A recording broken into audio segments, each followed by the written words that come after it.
ดิฉันเห็นภาพเด็กหญิงวัยรุ่นที่ใบหน้ามีแต่ความหม่นหมองเต็มไปด้วยความทุกข์เธอรู้สึกว่า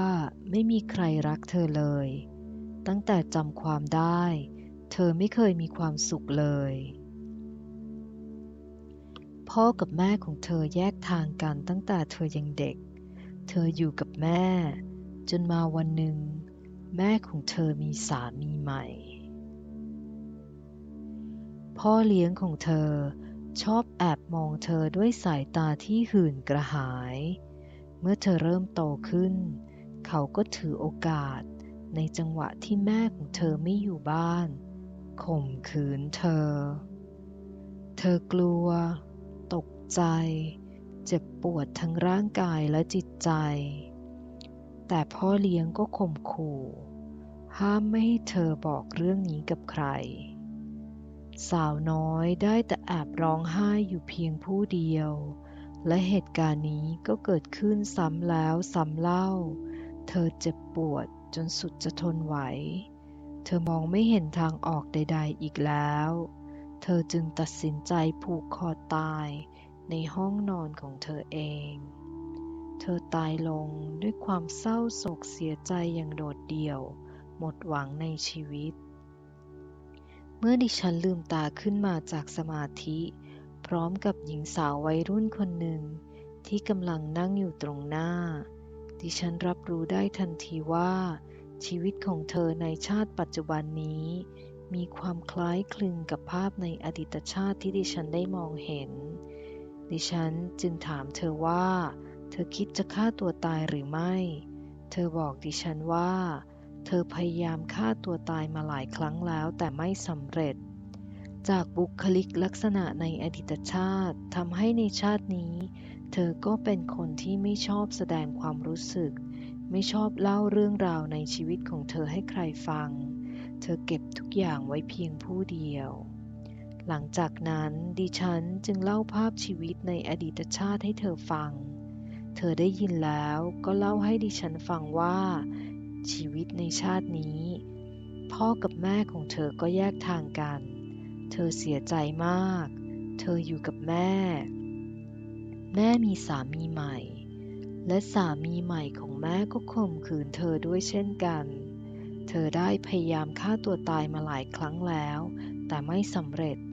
ชีวิตของเธอไม่เคยมีความสุขเลยมีแต่ความโดดเดี่ยวว่างเปล่าไร้ความหวังซึ่งเป็นชีวิตที่เหมือนกันกับในอดีตชาติของเธอมากเพียงแต่ว่าเธอยังฆ่าตัวตายไม่สำเร็จเธอยังมีชีวิตอยู่และมีโอกาสในการเปลี่ยนแปลงชีวิตของเธอชีวิตของเธอช่างน่าเศร้ายิ่งนักแต่เธอต้องลุกขึ้นมาต่อสู้สร้างพลังให้ตัวเธอเองเธอท้อแท้มามากพอแล้วเรื่องราวที่กลับมาทำร้ายเธออีกเป็นเสมือนบทเรียนในห้องเรียนที่เธอยังสอบไม่ผ่านเธอก็ต้องกลับมาเข้าเรียนซ้ำๆในวิชาเดิมอีกเธอต้องเรียนซ้ำแล้วซ้ำเล่าจนกว่าจะสอบผ่านดังนั้นเธอต้องฮึดสู้อดทนอ่านหนังสือให้หนักตั้งใจเรียนให้ดีด้วยจิตใจที่เข้มแข็งเพื่อจะสอบให้ผ่านให้ได้แล้วเธอก็จะข้ามพ้นความทุกข์ทั้งหลายที่เธอกำลังเผชิญอยู่ได้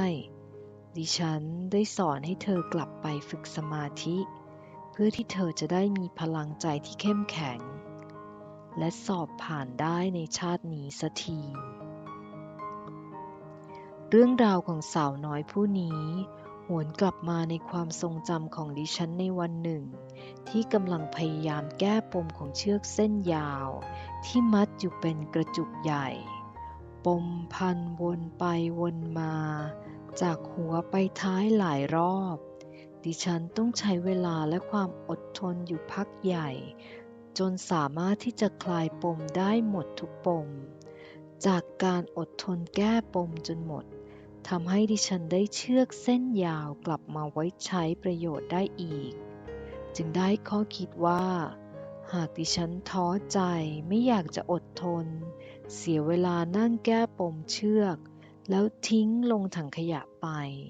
ดิฉันก็จะไม่มีเชือกเส้นยาวเส้นนี้ไว้ใช้งานได้อีก